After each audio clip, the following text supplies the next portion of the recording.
Everyone in the small town of Maple Creek admired Daniel Harper. He was the kind of man who never seemed too busy to help someone in need. If an elderly neighbor needed groceries, Daniel delivered them. If a family's car broke down, he was there with his toolbox before they even called for help.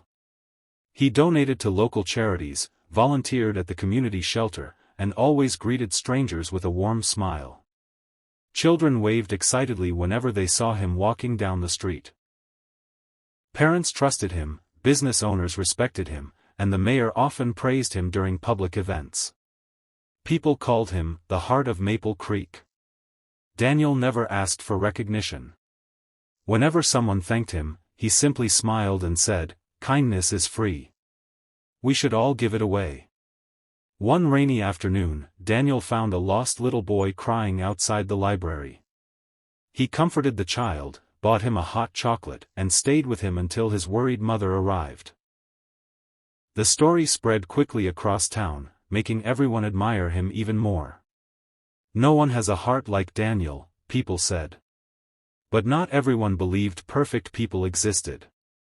Emma Collins had recently moved to Maple Creek to work as a journalist for the local newspaper. She noticed how everyone spoke about Daniel as if he were a saint. Curious, she decided to write a feature story about him. Daniel politely agreed to an interview. He answered every question with humility, refusing to take credit for his good deeds. "I've made plenty of mistakes in my life," he admitted. Emma smiled. "We all have." Daniel looked away for a brief moment before changing the subject. That tiny hesitation stayed in Emma's mind. While researching Daniel's background, she discovered something strange. There was almost no information about his life before arriving in Maple Creek 12 years earlier. No childhood records. No college photos. No old friends. Nothing. The more she searched, the more questions appeared. After several phone calls to another state, Emma finally uncovered an old newspaper article with a familiar face. Daniel Harper had once been known as David Harris. The headline shocked her. "Local accountant convicted of financial fraud." Emma froze. According to the article, David Harris had manipulated company records years ago. Several families had lost their savings. He had gone to prison for 4 years before disappearing after his release. Emma couldn't believe it. Could Maple Creek's most beloved citizen really be a convicted criminal? She verified the fingerprints through public court documents and confirmed the identity. It was him. The newspaper published the investigation a week later. The headline spread through town like wildfire. "Beloved community hero hid criminal past." People were furious. "I trusted him. He lied to all of us. He fooled everyone." The same neighbors who once welcomed Daniel now crossed the street to avoid him. The shelter asked him to stop volunteering. The school canceled his mentoring program. Even children were told not to visit him anymore. Daniel didn't argue. He simply accepted every insult with quiet sadness. Emma expected him to defend himself publicly. Instead, he disappeared from community events entirely. Days turned into weeks.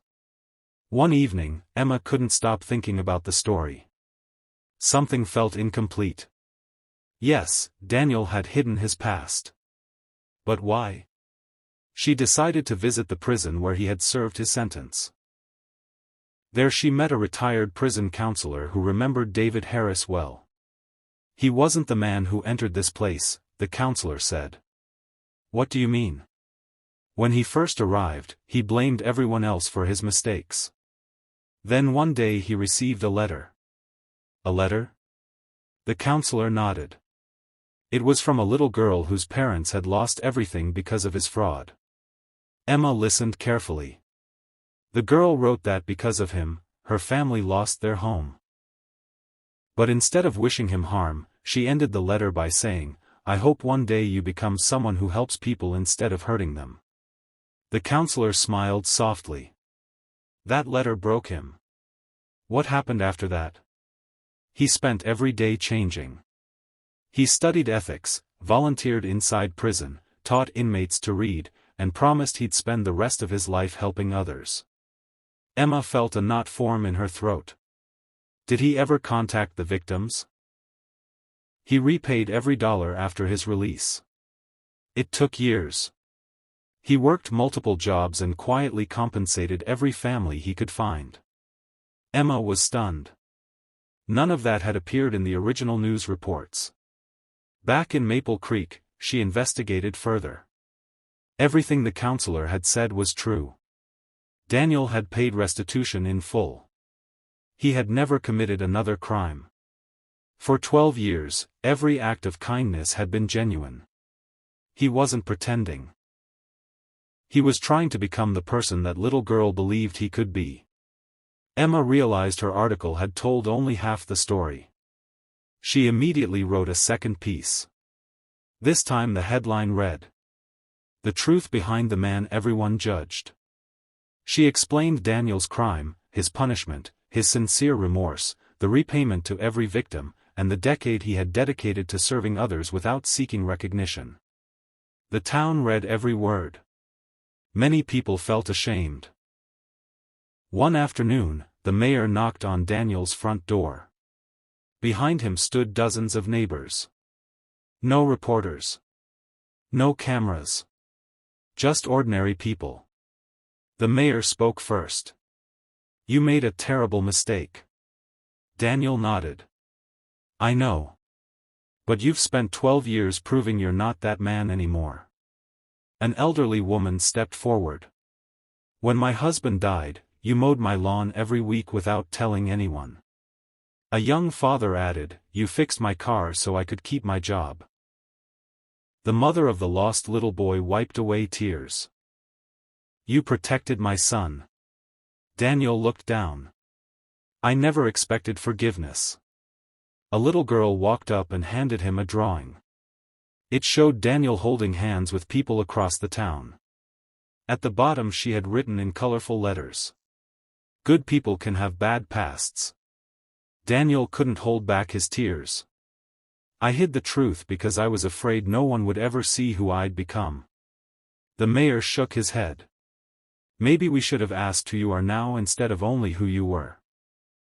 Slowly, trust returned. Not because everyone forgot Daniel's past, but because they understood that real kindness isn't about being perfect. It's about choosing to do good, even after you've done wrong. From that day on, Daniel never hid his story again. Whenever young people asked about his past, he told them everything. He warned them that one bad decision could change many lives. But he also reminded them that regret means little without action. The hardest thing, he would say, isn't asking for a second chance. It's living every day in a way that proves you've earned it. And the people of Maple Creek finally understood the truth that mattered most. Everyone had loved Daniel before the truth came out. But those who truly understood forgiveness loved him even more after it did.